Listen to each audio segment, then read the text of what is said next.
So you've seen Borat's subsequent movie film, right? And you probably had the same thought as everyone else. How in the world did they pull that off? It looks like total, absolute chaos on screen.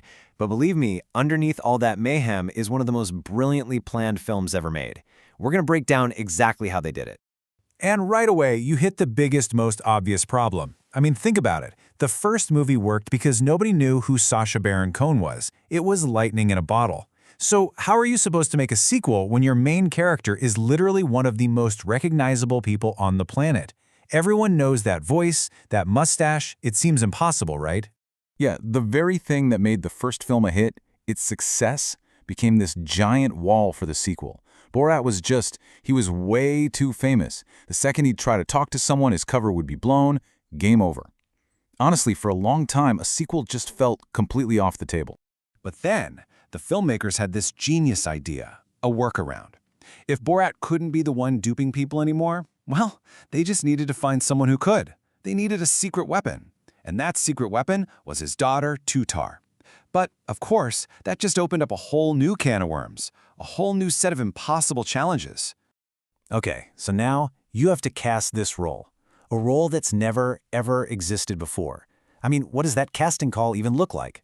They needed an actress who could not only keep up with Sacha Baron Cohen, which is insane in itself, but who could also improvise in these totally unpredictable, high-stakes situations.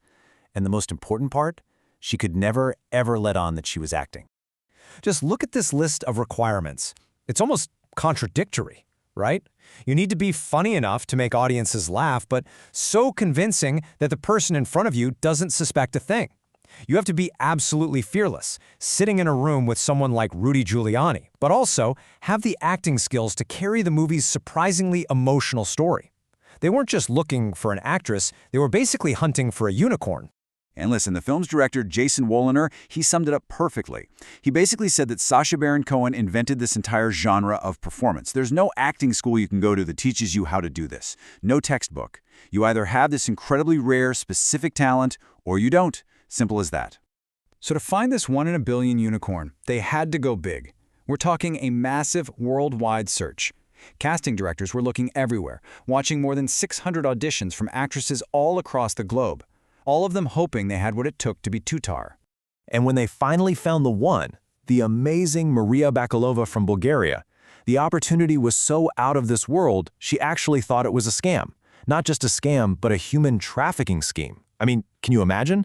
That just goes to show you the insane level of risk and pure bravery it took for her to even get on that plane for the audition. All right, so now they have their secret weapon in Tutar. And that means Sacha Baron Cohen, in various disguises, can now get into places he never, ever could have before. But that just brings up another huge problem. Okay, you might get him in past high-level security, but how do you get him out once the stunt goes down and all hell breaks loose? See, it was never just about pulling off the stunt itself, like the whole CPAC incident. The real mission, the absolute top priority every single time, was getting out without anyone figuring out it was Sacha Baron Cohen. Because if his name got out, it would be all over the news in a second. Every other person they planned to film would be on high alert. The entire movie, poof, gone. And this is where Sacha's genius for improvisation really shines. So he gets escorted out by 11 Secret Service agents. What does he do? He uses this brilliant 3-step move. First, delay. He starts questioning if they're even real cops. Then, create an obstacle. He tells them his ID's in his shoe and basically dares them to make him take it off. And you know what? Faced with that weird, kind of gross situation, the agents just gave up. They told him to forget it. He just walked away. Identity safe, movie saved.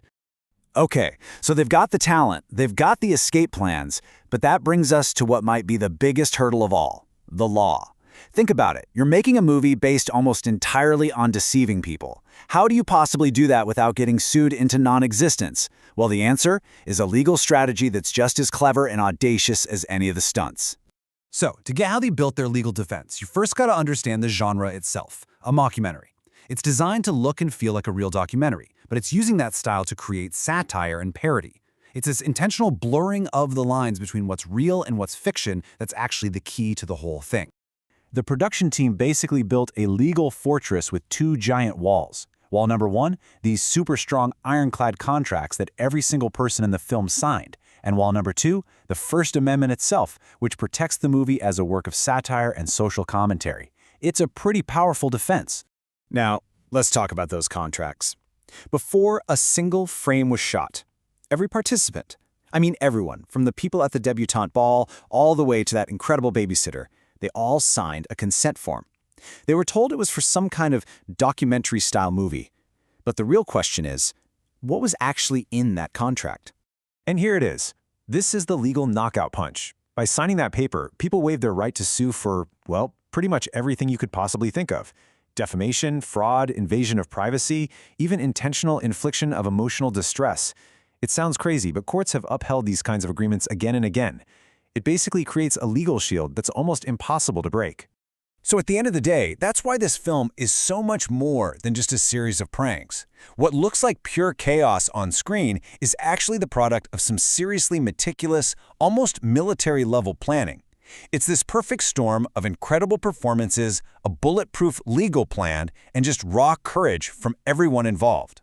And, I think Maria Bakalova really said it best. To make this movie, you had to be willing to risk it all. Your career, your personal safety, everything. It was the definition of go high or go home. And boy, did that gamble pay off. We're going to be talking about this film for a long, long time. But all of this leaves us with one last big question to chew on. We know the film uses deception to expose some really uncomfortable truths about society. It's masterful satire.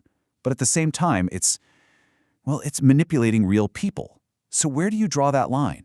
Where does brilliant satire end and, ethical manipulation begin? It's that very question that elevates Borat from just a comedy to a really important and, a really controversial piece of art.